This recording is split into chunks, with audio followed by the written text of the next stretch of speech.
কেকের ক্রিম তৈরি করতে গেলে ইলেকট্রিক বিটারের প্রয়োজন হয়। আর যদি ইলেকট্রিক বিটারটাই না থাকে তাহলে কেকের ক্রিমটাও তৈরি করা যায় না। তবে ইলেকট্রিক বিটার ছাড়া আজকে কেকের ক্রিম তৈরি সহ এবং সহজ একটা সিম্পল কেকের রেসিপি আপনাদের সাথে আজকে শেয়ার করব। আশা করি রেসিপিটি স্কিপ না করে দেখবেন, তাহলে অনেক বেশি কাজে আসবে। তো চলুন রেসিপিটি শুরু করি। প্রথমে কেকের ক্রিম তৈরির জন্য একটা ভালো মানের ক্রিম নিতে হবে। তবে আমি এই যে ট্রপিক্যালের হুইপড ক্রিমটা ব্যবহার করি, এই ক্রিমটা কিন্তু খুবই ভালো, অবশ্যই এটা ব্যবহার করতে পারবেন। আর যখন আপনি এটা ফ্রিজে রাখেন তখন কিন্তু জমাট বেঁধে যায়। ডিপ ফ্রিজ থেকে নামানোর পর দেখবেন যে আস্তে আস্তে এর গা থেকে এরকম জল ছাড়া শুরু করে। তো এই জলটা যদি মুছে না নেন তাহলে কি হবে, কেকের ক্রিমের সাথে জলটা প্রবেশ করার ফলে ক্রিমটা কিন্তু ভালো হবে না। আর ক্রিমটা কিনে আনার পর অবশ্যই ডিপ ফ্রিজে রাখতে হবে। ডিপ ফ্রিজ থেকে যখন আপনি বের করবেন তখন কিন্তু ক্রিমটার মধ্যে একটা জমাট ভাব থাকবে। তো 1 ঘন্টার মতো বা 40 মিনিটের মতো রেখে দিলে দেখবেন যে এই ভাবটা একটু কমে গিয়ে এই যে ক্রিমটা ঠিক এরকম থাকবে, যেমন কিছুটা এরকম বরফ থাকবে টুকরো টুকরো করা, মানে পুরো ক্রিমটা কিন্তু গলে যাবে না। এরকম অবস্থায় যদি আপনি তৈরি করেন তাহলে কিন্তু ক্রিমটা অনেক বেশি ভালো হবে। এক আপুর ভিডিও দেখে ব্লেন্ডার জারে ক্রিম তৈরি করতে গিয়েছিলাম, তো সেক্ষেত্রে যা হয়েছিল সেটা ইতিহাস। আর এই ক্রিমটা তো হয়ইনি, মানে ক্রিমটার থিকনেসটাই নষ্ট হয়ে গেছে। তো পরবর্তীতে আমার আবারও ডিপ ফ্রিজে রেখে একটু জমাট করে তারপর ক্রিমটা তৈরি করতে হয়েছে।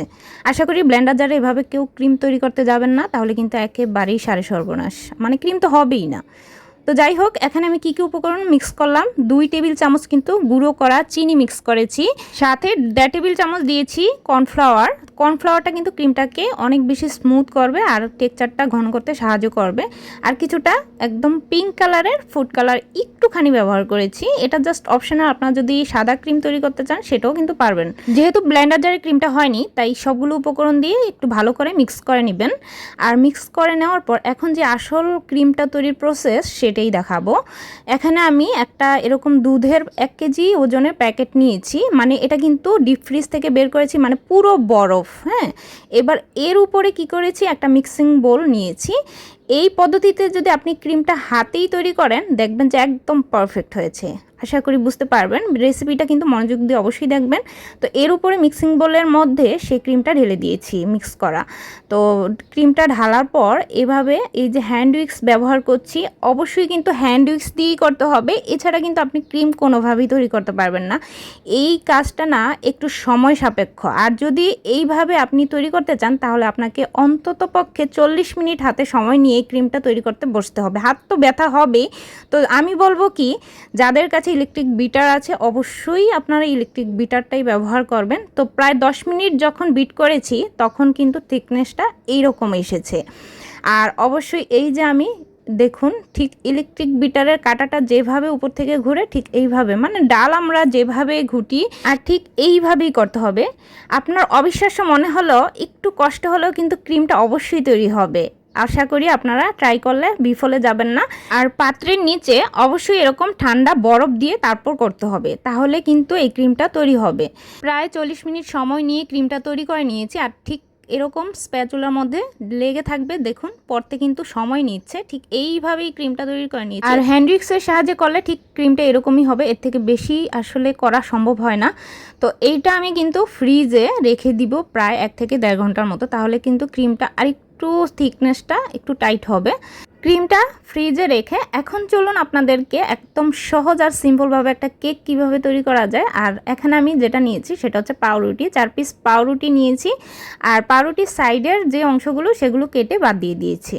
এখন কেকের জন্য সুগার সিরাপটা তৈরি করতে হবে। 1/2 কাপ জলের সাথে 1 টেবিল চামচ চিনি দিয়ে একটু ভালো করে মিশে যাওয়া পর্যন্ত গুলে নিতে হবে। এভাবে গুলে নিয়ে একটা সাইডে রেখে দিচ্ছি।